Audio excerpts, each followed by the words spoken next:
The information in this podcast is for general informational and educational purposes only. Whilst we love unpacking psychology research and evidence-based insights to support well-being, this podcast is not a substitute for personal mental health care or therapy with a qualified practitioner. Nothing we say should be taken as individualised advice. If anything you hear brings up concerns for you, we strongly encourage you to speak with your GP, psychologist, or another qualified health professional. You deserve support that's tailored to you.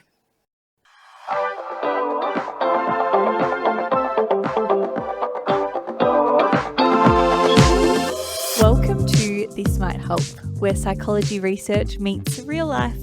We're your hosts. I'm Dr. Lauren Rossetti. And I'm Dr. Kira Hart. We're two Australian psychologists, and today we're discussing lessons on happiness. Yes. Which come from the Harvard study of adult development. Yes. Which is a really long study. In fact, the longest study to ever come out of Harvard. Yeah. Scientists have tracked the same group of people for over 85 years. Yes. So really long study tracking their health, relationships, career and happiness levels from young adulthood to old age. Yes. And like you said, it is such a long study and they've collected so much data and kind of learnt so many things over this time. And so we thought, let's do a deep dive on all of the lessons that have come out of this one study from Harvard. Let's do it.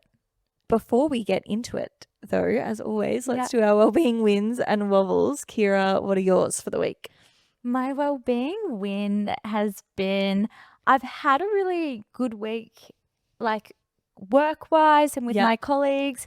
And I think when you have like those really great working relationships, it just makes work so much more like enjoyable and meaningful, and it really helps with like productivity. Getting to work.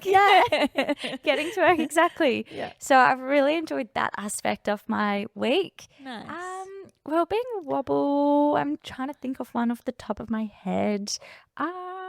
Maybe just like I had a lot of household things go wrong this week. Things didn't want to work for me. Appliances didn't want to work. I told you earlier that my gas got cut off. Just little things like that, which made it difficult. Yeah. What about yourself? My wellbeing win is a pastry recommendation. So if you are a Melbourne local, or maybe if you're visiting, there is this bakery called, I think you pronounce it Bakermono. It's in the CBD, kind of around Melbourne Central area. They do these glorious pastries, and they have one that is always on my mind, which is this blueberry Danish.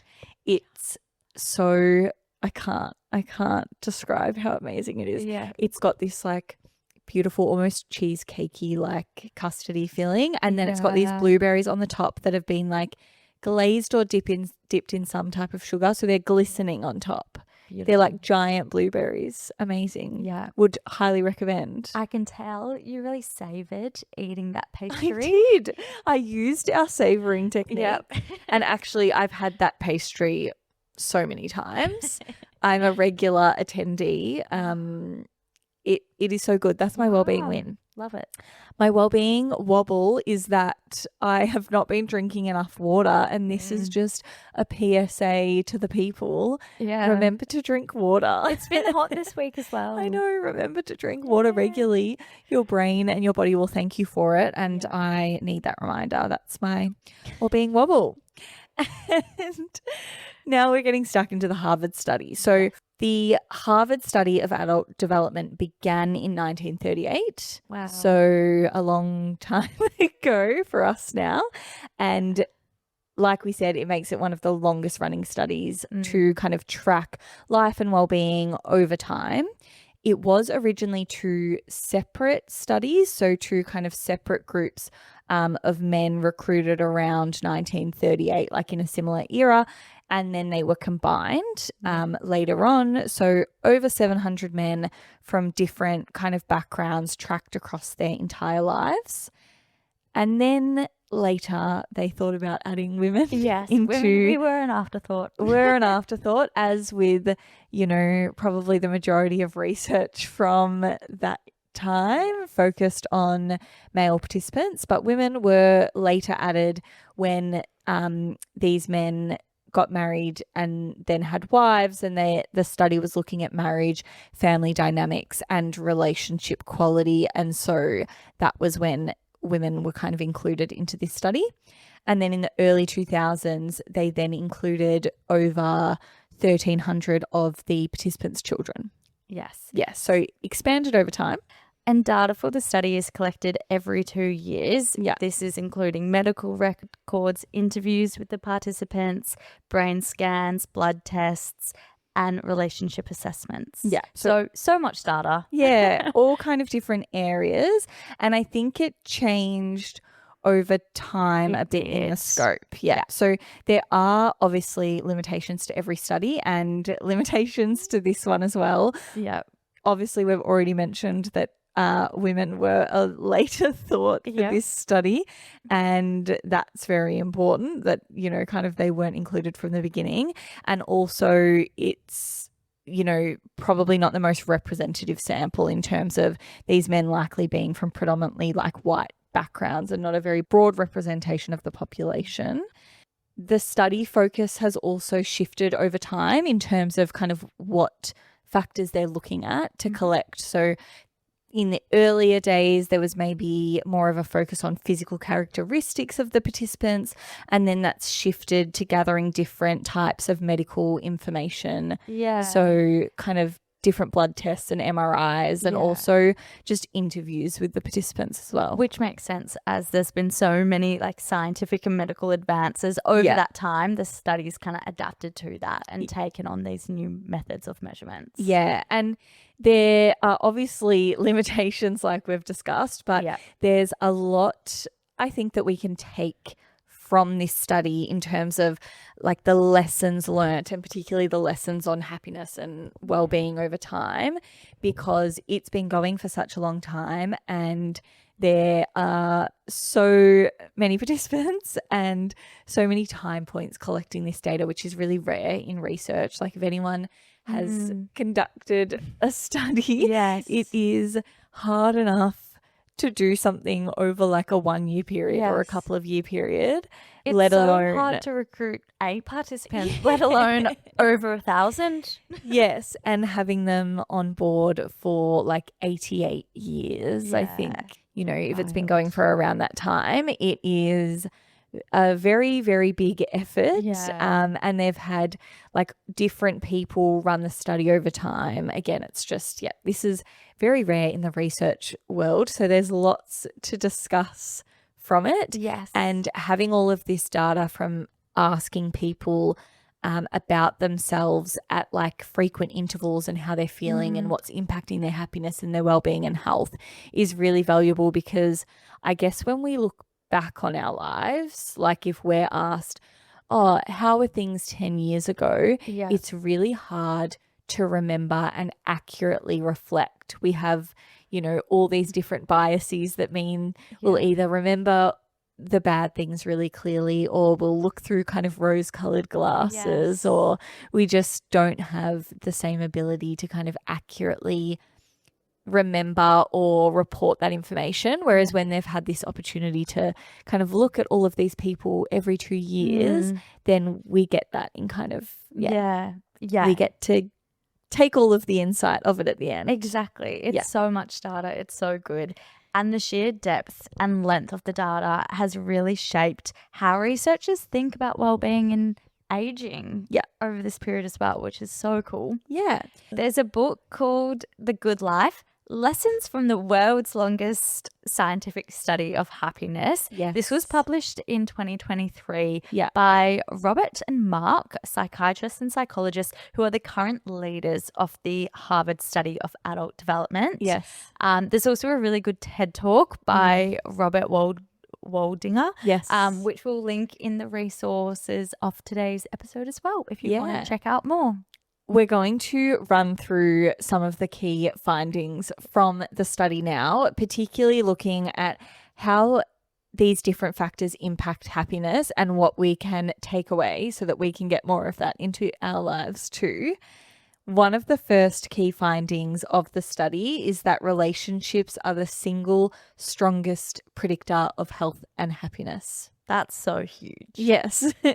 So people who were the most satisfied in their relationships at age 50 were the healthiest at age 80. That's insane. So it's all about relationships. A lot of it is about relationships. Yeah. Not all of it, I guess, is about relationships, but the strongest predictor of kind of health and happiness in later life was about the quality of relationships. So, you know, it wasn't wealth or professional achievement or particular kind of habits around exercise. It was really around relationship quality. Yeah.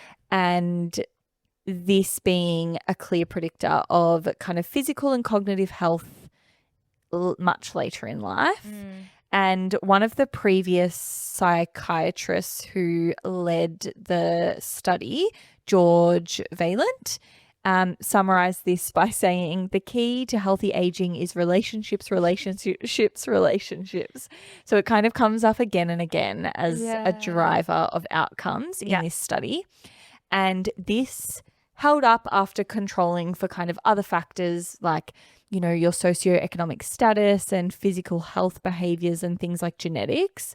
So even, I guess, when accounting for some of those, relationships still, or the quality of relationships still came up as one of the strongest predictors or the strongest predictor of happiness later in life. So these, you know, quality of close relationships, so that could be with a partner or or close friends or with family, that the quality of those close relationships consistently predicted like thriving in later life. Does this surprise you, or does that feel kind of intuitive? It actually does. I am thrilled to hear that it is the case that relationships and the people we spend our time with are the strongest predictor of health and happiness. Yeah. But I think kind of, at least where I am in my point of life, I think there's so many other things that I think are important, maybe even more so above relationships. And I'm not sure if that's just me being at the stage of life I am, but I'm kind of thinking about like career and exercise and all these like other milestones that I think make for a successful and important life. Yeah. But to hear that at the end of the day or in older age, people look back and it's the relationships that they've formed and it's their friendships and it's their family and it's their like partners, which have brought them the most happiness and have contributed to like a healthy life. I think it's really incredible and surprising. And even I guess within this study they have measured the quality of those relationships at 50 and then found that that is the most or the strongest predictor of health and happiness at 80. So even like, I guess rather than relying on them just looking back, they know they've measured the quality of those relationships at 50 and that then predicts, you know, the happiness later. So it's, I agree. I think especially at different stages of our lives, we'll hold weight to different things that we think we really need to focus on. And it is really nice to think that investing time in our relationships and building our relationships is likely to pay off very well in keeping us happy and healthy later on. Love it. One of the second findings that kind of builds off that is that it's the quality over quantity. So the quality of your relationships is important rather than just how many relationships you have. So it's not how socially busy you are or like how many friends you have in your circle. It's about kind of having secure, meaningful, close relationships that feel strong and of good quality. So people who reported feeling lonely, even if they were, you know, surrounded by lots of people, even if they were in marriages, if they reported that they felt lonely, that showed worse health outcomes than those that had like quality relationships, even if it was few. So the study highlights it's not just about ticking the box of like, I have a partner or I have friends, I'm sociable. It's about the actual quality of those connections and how secure you feel within those relationships. Yeah. So even people, if they were more isolated, so maybe they weren't in a marriage, but if they had one, close, very secure relationship, they still, would experience those positive benefits and that, improved happiness and health later on. Yes. The next finding, again, which kind of pairs with all of these things, is that loneliness is harmful to our health. Yeah. So people who were more isolated than they wanted to be or than they want to be showed earlier physical decline, cognitive decline, or shorter lifespans.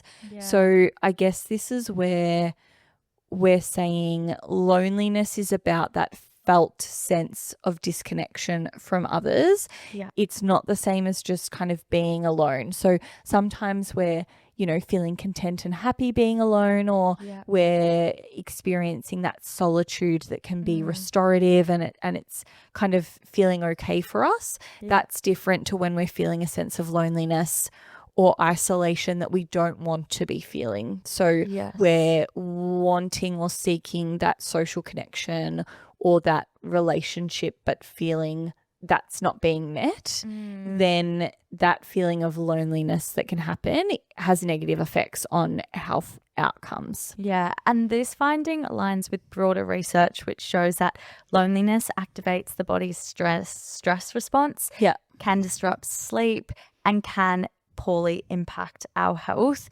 which we know recently in 2023, the World Health Organization launched a global commission on social connection and warned about loneliness and how social isolation is widespread. This is obviously off the back of COVID. But there was, lots of conversations a few years ago about how loneliness was really harmful to health, and this study reiterates that. Yeah, absolutely. So again, coming back to relationships and the quality of relationships as a common theme in being very protective for our long-term health and well-being. So that's a really common theme, but they also did find that financial security was important in terms of not feeling the kind of significant stress or burden around finances. So having enough financial security to feel that like your needs are being met, that's still important. But then it's not that, I guess, like if you continue to increase the amount of money you earn or your that financial status, that doesn't necessarily equate to more happiness. It's like having financial security to feel kind of comfortable or having those needs met at a baseline is important for happiness. But beyond that, the relationships are kind of more important, and the quality of relationships. Another finding to come from the study was around social connection and the brain. So people who are more socially connected in their 80s had or were shown to have sharper memories for longer and showed slower cognitive decline. This is thought to be because those close relationships buffer against the effects of stress on the brain. It could also be because engaging in stimulating social activity kind of acts as a cognitive exercise and keeps our brain like ticking along and engaged. So having those quality relationships were also likely to keep our brains healthier for longer. Which is great. We want more of that. And there is a concept of social fitness which is introduced in The Good Life, which is that book that we mentioned earlier, which summarizes the study. So they talk about, I guess, just like physical fitness, which we're kind of maintaining and we exercise and that keeps our physical fitness strong. Our relationships also require this ongoing attention and maintenance to keep them strong. So there's, I guess, a social fitness that requires active input and kind of attention to. It doesn't just happen passively. So the same way with keeping our physical fitness up, it kind of doesn't just happen out of nowhere. We have to put the effort in.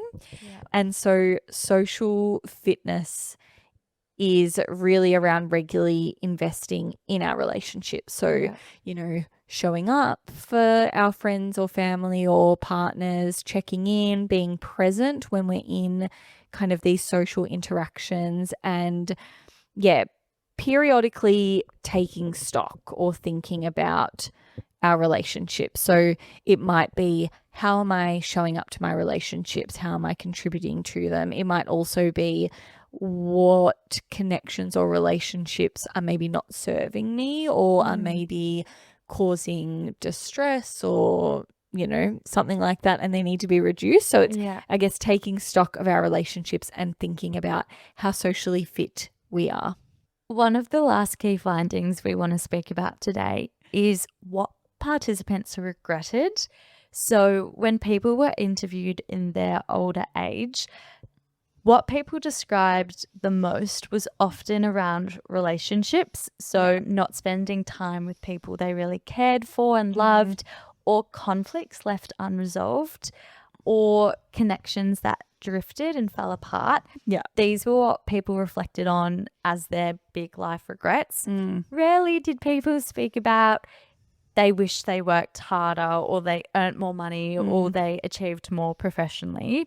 The things people spoke to as their regrets were centered around relationships, again highlighting the importance of them for having a happy and fulfilled life. Yeah, absolutely. And we probably hear that a bit in general where, like at the end of your life, you're not going to think about whether you stayed that one extra hour at work, or you're not going to think about whether you sent that extra email or you had that little bit of extra money.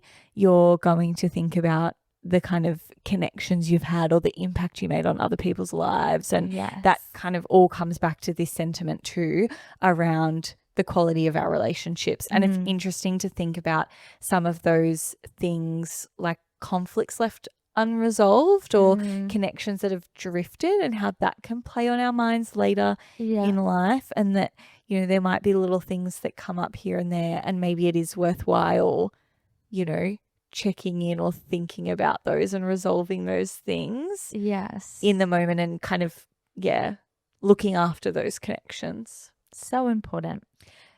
We're going to talk through what we can practically do with the findings of this study, how we can take them into our own lives now and get the most out of them for a happy, healthy life later on. Let's do it. Yeah. One of the first things we've already touched on, which is social fitness. Yes. So it's checking in and reflecting on the state of your close relationships. So are there relationships that really matter to you right now, but that you feel have been neglected? So are there people you need to check in with? Is there a relationship you need to give a little bit of TLC to? Or are there some persistently draining or kind of high conflict relationships worth addressing? Is there things that you need to resolve as well within your relationships? Small, consistent investments in our relationships are also so important. Yeah. So showing up for your friends, sending a text message, calling a parent. Yeah. I know everyone's living busy lives, but continuing to engage and grow and invest in your relationships has really important life and health positive impacts. So that's a huge kind of takeaway I'm taking away from the study. Yes, and it's not about giant things or a big upheaval overhaul of our social lives. It's just small, consistent investment. So it's the little things that we might do every week that build these really strong relationships. So it's like that keeps our relationships going over time. I know I've talked about this in the past, but I'll try to send weekly voice memos to my friends where I kind of give them an update on my life and I ask questions about their lives, and we kind of maintain a regular check-in in that way, and that keeps that strength and consistency in relationships. It's like little small things we can do, and sometimes we really need to protect our peace and we really need to have a rest, and that's okay. But we also, on the other hand, do need to kind of sometimes show up to the event for our friends, or we need to go on the gals yochi date, or we need to call our mums, or, you know, we need to do these little things to keep our relationship quality really strong. Yeah. Addressing conflict rather than avoiding it is also important. This is easier said than done.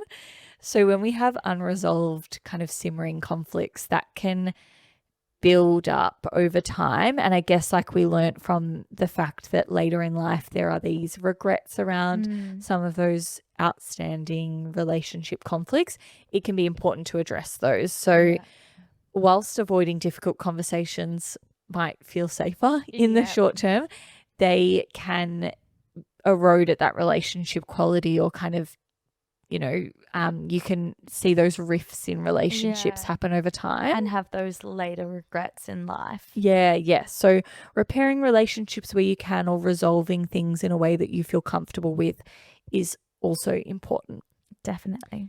Loneliness, and taking that seriously when we see signs of loneliness for ourselves or for others, is important. So there might be times when we feel quite disconnected. There might be times where even if there are people around us, or, you know, we have a circle, we might still feel quite lonely, and that's worth taking seriously and not dismissing. So it might be it might be small steps. So saying yes to an invitation, or seeking out or joining a group, or reconnecting with someone that you maybe have lost touch with. So those small steps can help. We also did an episode on friendship where we talked about kind of kindling those connections as well. So you can listen to that for some more tips. And then one of the last takeaways we wanted to touch on is reframing what a good life looks like. Yeah. So this study, I guess, gives us a really nice lens to re-examine what the goals are. Like, what are the goals, you know, that you kind of have for your life? And we live in a culture that is very productivity driven, or, you know, it's about achievement and busyness. But this study consistently finds that this isn't necessarily what makes a life feel well lived. You know, it's coming back to the quality of relationships, and it's not about abandoning our ambition, or just saying, okay, well, now I'm not going to care about my career. It's not saying that, but it's just saying that connection shouldn't be at the bottom of our list. You know, connection should be right up there at the top with the things that are most important, and maintaining and, you know, caring and investing our time in our relationships will really pay off in the long term in what's important for our happiness and our health. And that's where I think we'll leave us. So we hope they have been some helpful lessons on happiness. And we will, as always, have those references and links to the book about this study, and the TED Talk, which is a good listen as well. And any of the other resources will be in there. We also have helplines in the show notes if you need them. And you can find us at This Might Help on Podcast. Sorry. Thank you, Kira. Wow, I cannot believe we're here. You're correcting me. You have switched places. At This Might Help Podcast on Instagram and TikTok. And you can also watch us on YouTube.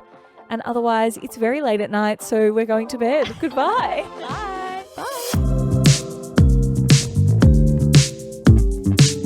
This podcast was recorded on Wurundjeri land. We acknowledge and pay our respects to Aboriginal and Torres Strait Islander peoples as the traditional custodians of this country. We honour their knowledge and resilience, and the ongoing impacts of colonisation on wellbeing.